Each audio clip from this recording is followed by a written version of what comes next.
In the name of Allah, the most gracious, the most merciful, all praise is due to Allah, Lord of the worlds. And may peace and blessings be upon our Prophet Muhammad, the truthful and trustworthy, and upon his family and companions. Peace, mercy, and blessings of Allah be upon you. I ask Allah to make this gathering a blessed one. I thank you for your attendance and ask Allah Almighty to make it a beneficial gathering, enveloped by mercy and surrounded by angels. O noble beloved ones, whoever reflects upon Allah's creation will find a clear contrast among people in their hopes and their concerns. Even in worship, our Lord has divided people, those who wrong themselves, those who are moderate, and those foremost in good deeds. Look around you. Some are focused entirely on trade and wealth, while for others, the height of aspiration is travel and tourism. Yet, some are granted success. Their primary concern and ultimate hope is to be sincere servants, making the pleasure of Allah their highest goal. In these blessed days, we are welcoming a dear and precious guest into the heart of every Muslim. Our Lord said about it, the month of Ramadan in which was revealed the Quran. Allah linked this noble month with his great book, the Quran, the words of Allah that bring comfort to souls and peace to hearts, and the month of Ramadan through which taqwa is achieved. Allah established the ultimate goal of fasting at the end of the verse of fasting, saying, that you may become righteous. Our Prophet, peace and blessings be upon him, was the most generous of people before and after Ramadan, but he reached the absolute peak of generosity and perfection during this noble month when he studied the Quran. Ibn Abbas, may Allah be pleased with him, embodied this profound meaning, saying, the Messenger of Allah was the most generous of people, and he was most generous in Ramadan when Gabriel met him to study the Quran. He used to meet him every night of Ramadan to study the Quran with him. Indeed, the Messenger of Allah was more generous with goodness than the blowing wind. The Prophet, PBUH, further said, fasting in the Quran will intercede for the servant on the day of resurrection. Fasting will say, O my Lord, I prevented him from food and desires during the day, so let me intercede for him. And the Quran will say, O my Lord, I prevented him from sleep at night, so let me intercede for him. So they will both intercede. From this, a Muslim understands the immense importance of being connected to the words of Allah. This noble month has many unique qualities. It is the best month of the year, and it contains Laylat al-Qadr, the night of decree, about which Allah said, the night of decree is better than 1,000 months.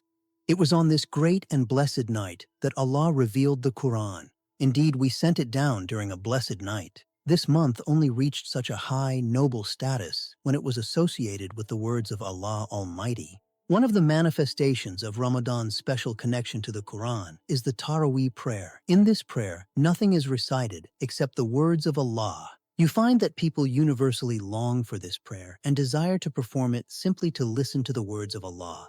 Think about yourself. For how many years have you been listening to the exact same words in Taraweeh? For many long years. Any other speech, if repeated constantly, becomes boring, except the Quran. This is an eternal divine miracle. The Quran has been echoing in prayer niches for over 1,400 years, and its impact remains just as powerful. A question might come to mind. Why do we read the Quran? What is the purpose of focusing on it in Ramadan? First, we read the Quran because it is a healing.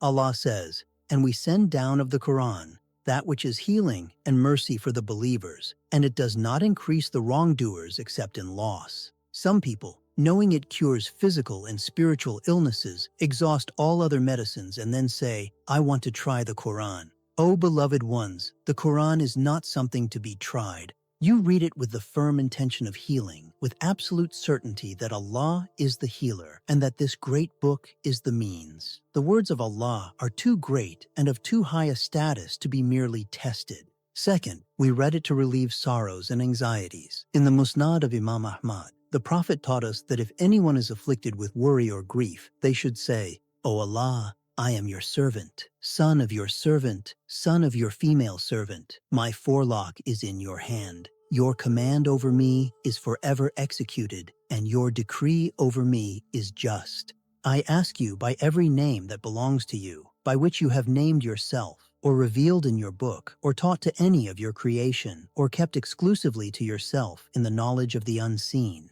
to make the great Quran the spring of my heart, the light of my breast, the dispeller of my sadness, and the remover of my worry. The Prophet promised that Allah will remove their sorrow and replace it with relief. Third, we read it so that tranquility descends and mercy envelops us. The Prophet said, "No people gather in one of the houses of Allah, reciting the Book of Allah and studying it among themselves, except that tranquility descends upon them, mercy envelops them, the angels surround them, and Allah mentions them to those with Him." And that is why Ramadan is one of the greatest opportunities to study His book and attain His promise. Fourth, we read it so it becomes a light for us in this world and a treasure in the hereafter. When Abu Dhar asked the Prophet for advice, he said, "I advise you to fear Allah, and you must recite the Quran, for it is a light for you on earth and a treasure for you in the heavens." Fifth, we read it to increase our faith. We all complain of weak faith. If you want your faith to increase day by day, hold fast to the words of Allah. Allah says, and when His verses are recited to them, it increases them in faith. Sixth, we read it so we are not recorded among the heedless. The Prophet said, "Whoever recites 10 verses in a night will not be recorded among the heedless, and whoever recites 100 verses in a night will be recorded among the devout." Are 10 verses difficult? Not at all. You can read them while walking, sitting, or lying on your side. Seventh, it is better than the world and everything in it. If the people of the world rejoice in their worldly gains, their palaces, and their wealth, you should rejoice in the words of your Lord. The Prophet said, "The best of you are those who learn the Quran and teach it." Finally, we read it to ponder its meaning, because reflection breeds action. Allah said, "This is a blessed book which we have revealed to you, that they might reflect upon its verses." How does it breed action? You measure yourself against the Quran. When Allah describes the servants of the Most Merciful, or the successful believers, you look at your own traits and ask, "Am I among them?"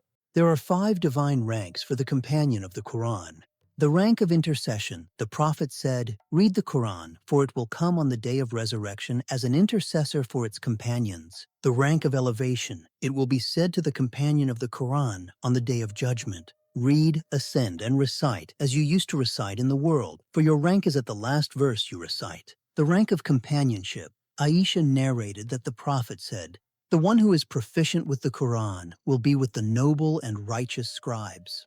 The rank of goodness, the best of you are those who learn the Quran and teach it. Do not be absent from these 2 states.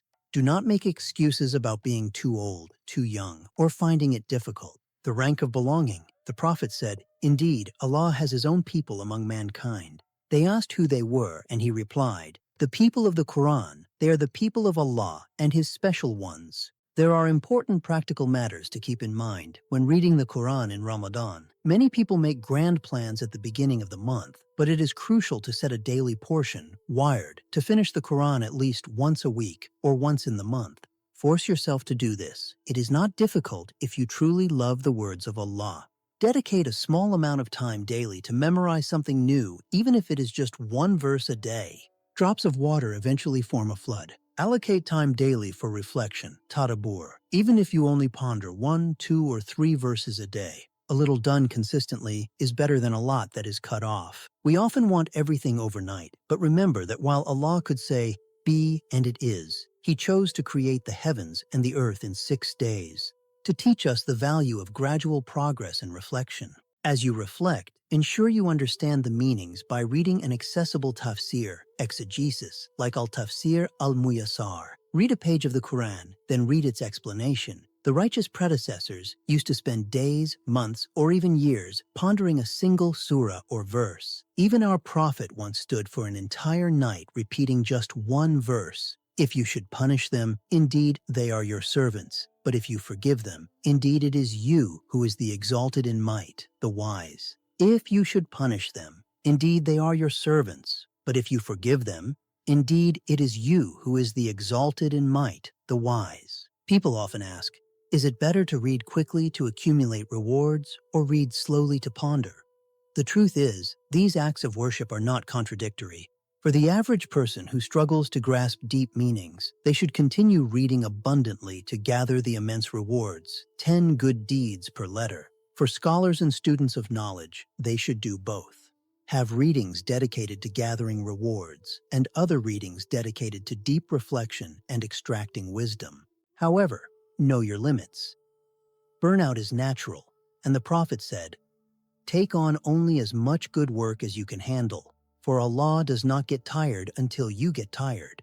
But it is a great loss to let Ramadan pass without completing the Quran even once. Create a manageable program for yourself. If you read the tafsir of the portion the Imam will recite in Taraweeh that night, you will feel the profound weight and meaning of the verses as you pray. For the night prayer, Allah says, "Indeed, the hours of the night are more effective for concurrence and more suitable for words." The night has a special flavor for worship. The Prophet used to pray until his feet cracked. Allah descends in the last third of the night and asks, "Is there anyone asking so I may give? Is there anyone seeking forgiveness so I may forgive him?" Exploit this time. Sit in a quiet, dimly lit place, away from distractions, and converse privately with Allah through His book. Choose an imam for Taraweeh, whose recitation moves your heart and helps you focus. If you ask, "Why am I not emotionally moved by the Quran?"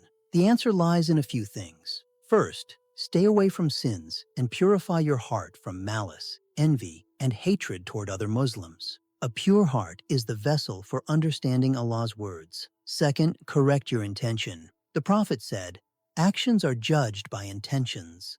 Ask Allah to grant you the sweetness of conversing with Him. Third, stand in the night prayer, reciting what you have memorized, pondering it deeply. Finally, beware of abandoning your worship as soon as Ramadan ends. Do not just worship collectively, fasting only when the masses fast, praying only when they pray. You will meet Allah alone on the day of resurrection, and all of them are coming to Him on the day of resurrection alone.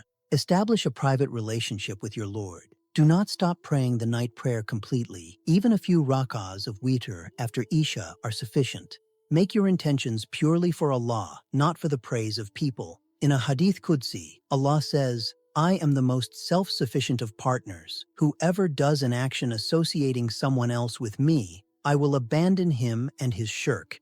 You need Allah. He does not need you. And beware of gloating over others. If you see someone's worship decrease after Ramadan, do not mock them, lest Allah test you with the same and heal them. As my lecture comes to a close, I ask Allah Almighty to grant us all beneficial knowledge and righteous deeds, to clothe us in health and piety, and to give us a good ending.